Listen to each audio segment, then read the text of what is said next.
Greetings, family, and welcome to another session of Conversations. You know, I say it all the time, Conversations is presented so that you can be educated, emancipated, empowered, so that you can live the life that you were born to live. What kind of life is that? It's the kingdom life. And I am so happy to have sitting with me today, one of our own here at Macedonia, Dr. Earl Stewart. I just call him Dr. Earl. Good to have you, Dr. Earl, here with us in Conversations. And we're going to talk about the necessity of you taking care of yourself, good health. And so, Dr. Earl, first question for you. How can we all begin living healthier lives? And number one, thanks for having me, Pastor. I'm so pleased to be here. I've watched a couple of the conversation sessions previously. I think, it's important to understand the importance of the notion that an ounce of prevention is better than a pound of cure. Mm-hmm. And so what I think any physician colleague would probably say to anyone, including our congregation here, is that it's important to work on the focus in preventing diseases, specifically chronic diseases, lifestyle-related diseases, instead of just waiting for something to happen and then trying to treat it. Yeah. And so living healthy along those lines pretty much is suggestive of eating well, eating healthy. CDC, I usually discuss this with my own patients, recommends that for the 3 largest meals of the day, the plate should be at least 50% plants. Those are fresh fruits and vegetables. Okay. 25% lean protein, 25% carbohydrate. And then in addition to that, exercising. So exercise is crucial.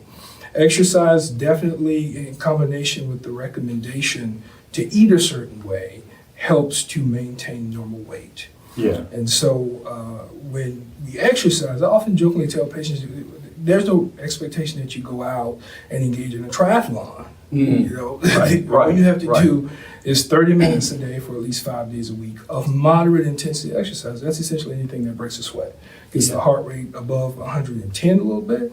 And if you do that for 30 minutes a day for at least 5 days a week, or said another way, 75 minutes twice a day a week, or either 150 minutes a week, those lifestyle modifications and choices really helps to keep you healthy. What you're telling us is that we need to be proactive rather than retroactive. Absolutely. And I see it so often. We want God to heal us. Yeah. And I said it. I don't pray that God heals me. Yeah.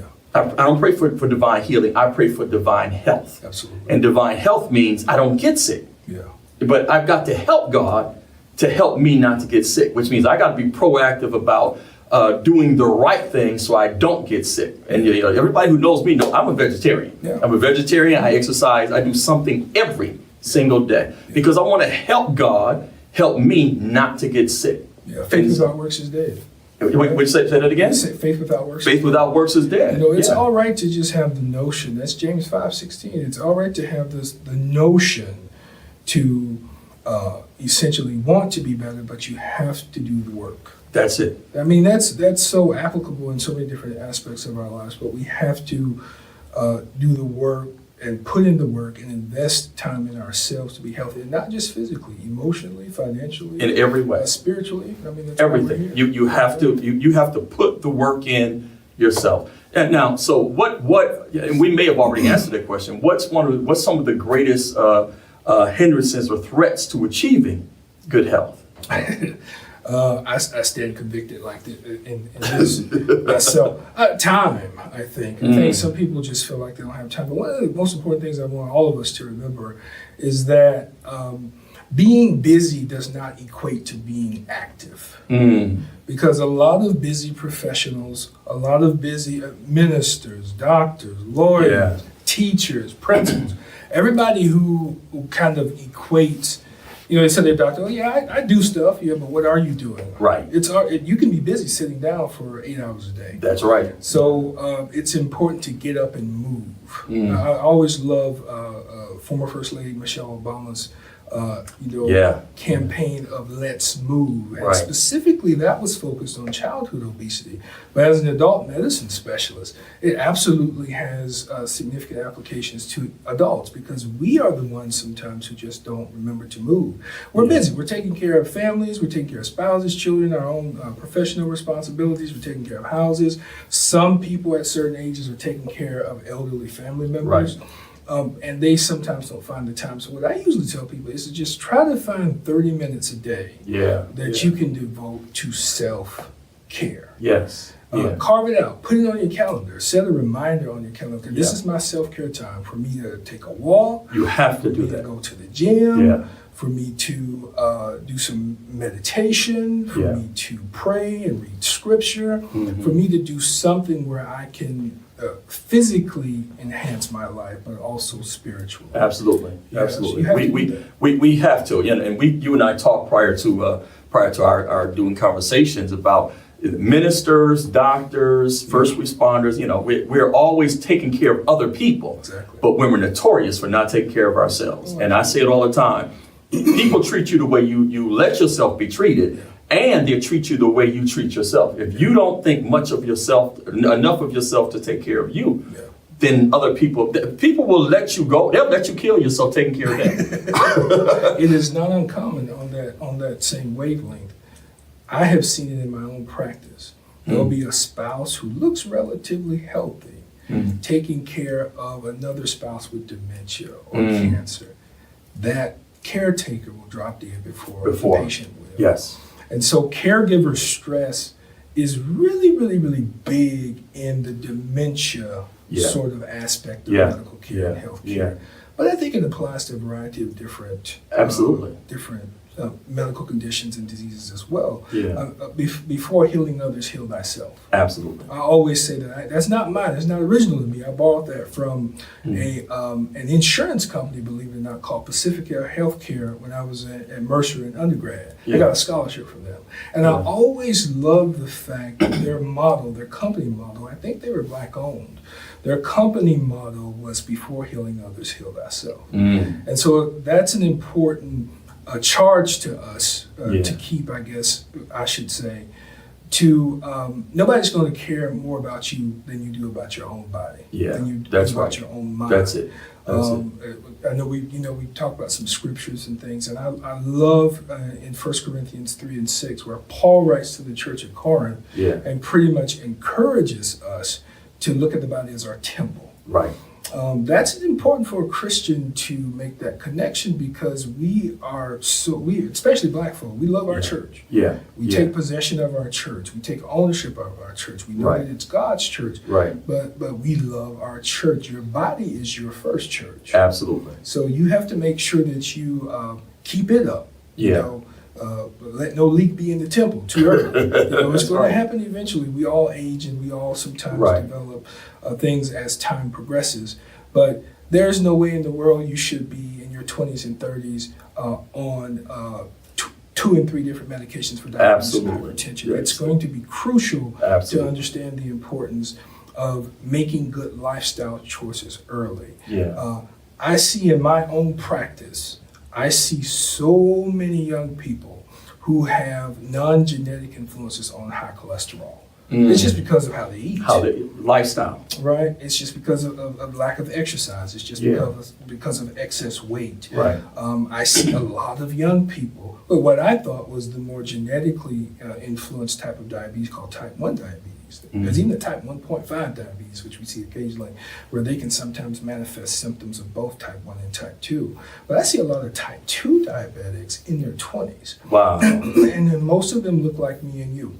And so that bothers me tremendously. And the first thing I often tell them is that it should be our goal to reverse this. Absolutely. If I plant that seed in their minds to understand the importance of that, then it scares a lot of them. I'm just gonna be honest with you. Ain't that like scared Black people when you show 30 medication? It scares a lot of them about okay, I'm gonna have to eat. This is pretty serious. And then the awakening. They start. But it's too late. We're not shouldn't say too late, but it's unfortunate that they waited that long. And anybody who knows me knows I'm big on exercise, eating right, vegetarian, eating right, exercise, that kind of thing. I encourage that because I want to see our people do better. I want to see us do better for ourselves and taking care of ourselves so that we can leave a legacy for the next generation as well. Because we become very sedentary now. And you mentioned about scripture, our body is a temple. When Paul wrote that, those who were who were at that time understood the analogy. We really don't, because we don't have temples. Now we have the church building, but if our body is a temple, there's certain things you didn't take into the temple. Certain things you didn't do with the temple. And so what that says to us is that there's certain things that we ought not be putting into in our system. Oh, absolutely. There's certain things that we ought not be doing with our body that stresses our body. And I'm just going to say it, and I'm not scared of y'all. I'm not scared of y'all. Listen, it's a shame that you have people who are 30 years old who look like they're 50, 60 years old. Because they wear themselves out. They're they're not eating right, not getting exercise, not resting, and just, partying all the time, and you're wearing your body out. Oh, it can happen. Yeah. I love the fact that you always sort of represent the example of someone who is high in spiritual stature, but also you understand the importance of physical health. We have to. Because a lot of times as a black man in medicine taking care of other black people predominantly, I see all kinds of patients from all kinds of backgrounds, but I'm really, really particularly hard on my people. Black women have a tendency to take care of everybody else and put themselves last. I've had an aunt who used to do that, who I love dearly, dropped. She had a heart attack on the phone with me. Wow. And that haunted me for a long time. Wow. And then black men are notorious a lot of times for not even focusing on understanding the importance of our health. Yeah. And until a lot of times it's too late. I have had patients wander in the office in diabetic coma. There's nothing I can do for you in that setting. We got to get you to a hospital. Wow. I've had patients wander into the office who've had subacute strokes. There's nothing I can do for you at that moment. I got to get you to a hospital. So why not spend the time investing in preventing these types of diseases instead of investing so much money, because it's going to have to happen. I mean, once we find that you have a stroke, once we find that you're a poorly controlled diabetic, we're going to have to put you on medication.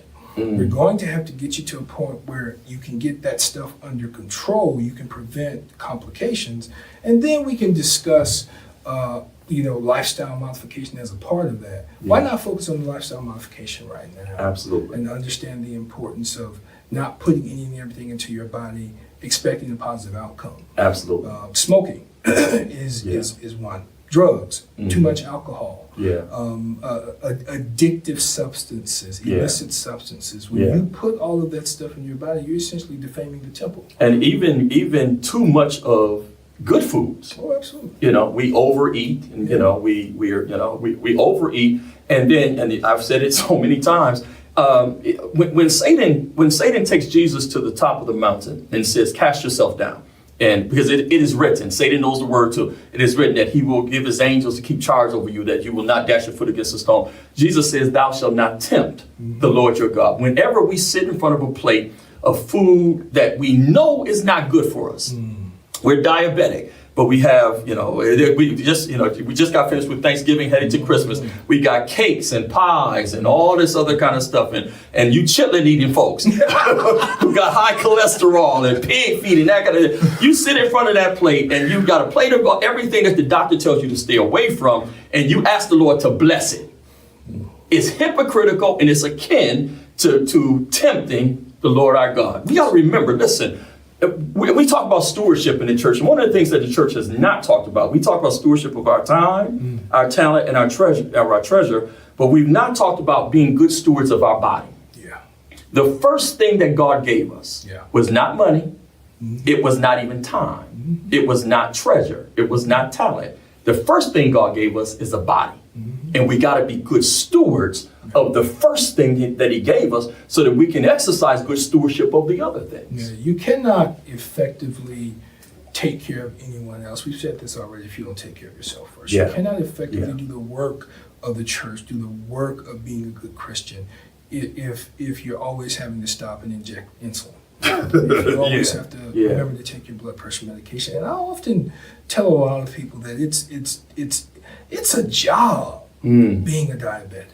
Yeah. It's a very... I don't want that job. It's a very... I don't want that job. And you don't get paid for it. You're actually paying other people. You're paying other people. That's right. It's a job because you have to remember that every 3 months you need to see a doctor. My Lord. You have to get your foot examination done once a year. You got to get an eye examination done once a year. You got to make sure to check the urine at least once a year. Who wants that job? Yeah, and you have to take medication every day. I know I don't want that job. No. But it's very inconvenient when you focus initially on preventing those kinds of chronic diseases. And we as a people have a disproportionate amount of those diseases affecting our people in this community. Yeah. It's just well documented that those are data from the National Bureau of Health Statistics. Yeah. We can go all day and just kind of quote some of that information, but the nitty gritty of it all is understanding first and foremost that this stuff can be prevented. You know what? I want to interrupt right here because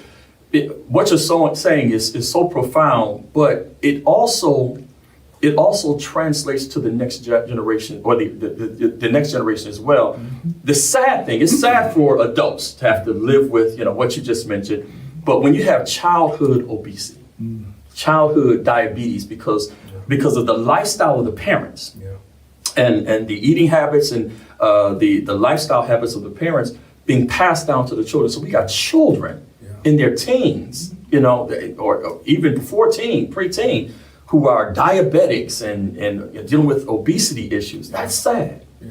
That's sad. Praise God for iPhones and praise God for iPads. And I mean, I have, we all have. Yeah. I do remember growing up that we were more active. We played outside. We loved to be outside. We didn't, even when we didn't love to be outside, they made us go outside. Yeah, I mean, sure. that was understood that on Saturday morning. That's it. You may watch your cartoons. Yeah. That was morning, but in the evening. You go afternoon. You out in the basketball, football, street football, dodgeball. That's right. That's it. Girls are gonna do double dutch, jump roping, and that kind of thing. Yeah. That was just a normal part of life. We would find anything to play with, and I see even in the younger people, the youth, even in my own family, they don't do that. No. Now, sometimes it's apprehension among the part of the parents about letting the kids go outside. Yeah. But our parents used to sit on the porch and watch us play. Yeah. I mean, so that can't be the excuse. No, you're exactly right. And it's important to understand that when you're allowing the child, when you're allowing the youth to be active, when you're allowing them to be physically active, you're setting them up for good health behaviors that they can have as an adult. Absolutely. And what we don't inherit, these chronic diseases are not, because I know sometimes that's a point of misunderstanding for a lot of people. They think, I hear this all the time. Well, my mom had high blood pressure and my dad smoked. As if that makes it all right. Right, and then my mom was diabetic, so I knew I was going to get it wrong. That is not the answer. Right. The correct answer is, I understand that my mom and dad and grandparents ate a certain way, and that's what I learned. Right.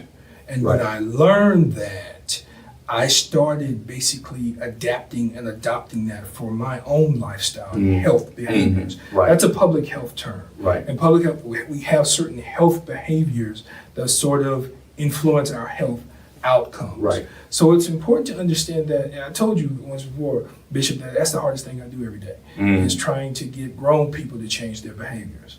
Yeah. Sometimes I wonder, sometimes if I'm in pediatrics trying to, but it's tough. Yeah. It's tough because you have some 75-year-olds, you tell them, very rarely do we tell them that they're diabetic for the first time, but a lot of times that blood pressure, well into the 80s and 70s, is always high. And so I'm just like, okay, how much sodium are you taking? And how much salt are you adding to food? Well, I know you got to die with something. I said, yeah, but you don't have to die prematurely with something. Right. Because, who knows if, you might be 75, 80, who knows if you could live to be 100? Absolutely. Absolutely. I spoke at our family reunion on my mother's side, at the Utley family reunion about 4 to 6 years ago.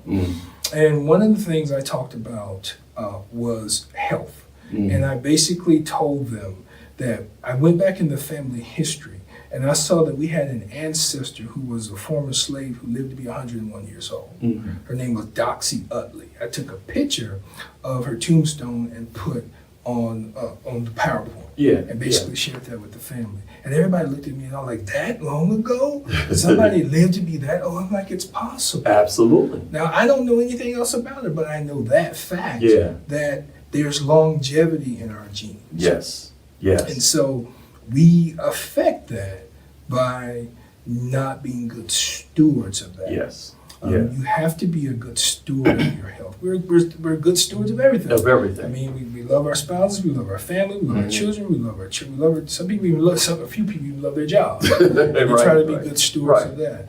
But you have to be a good steward of yourself. If you don't first take care of yourself, the rest of that other stuff, you won't be able to devote time. And you're really not taking care of them. If you're not taking care of you. Absolutely. Because then they've got to worry about your health when you're in the hospital and all these other things as well. You know, okay, listen, we can't not talk about COVID. Oh, yeah. All right, I just had my booster shot and a few weeks ago, and so let's talk about what do you want to say about COVID now? Ooh, that's been the bane of any physician's existence for the last 22 months. Yeah. And so the most important thing I want to tell people is that, especially I'm speaking to that 18 to 34 age range in our African American community, you have got to get vaccinated. Say it again. Say the age range and say it again. I want to make sure they're clear. Those who are ages 18 to 34, you have got to get vaccinated. Why do you have to get vaccinated? You have to get vaccinated because you can be asymptomatic with that infection and go home and give it to mom and daddy and grandmama. They might have underlying conditions. They might get sick and die. I don't think I can be more succinct than that in expressing the importance of it.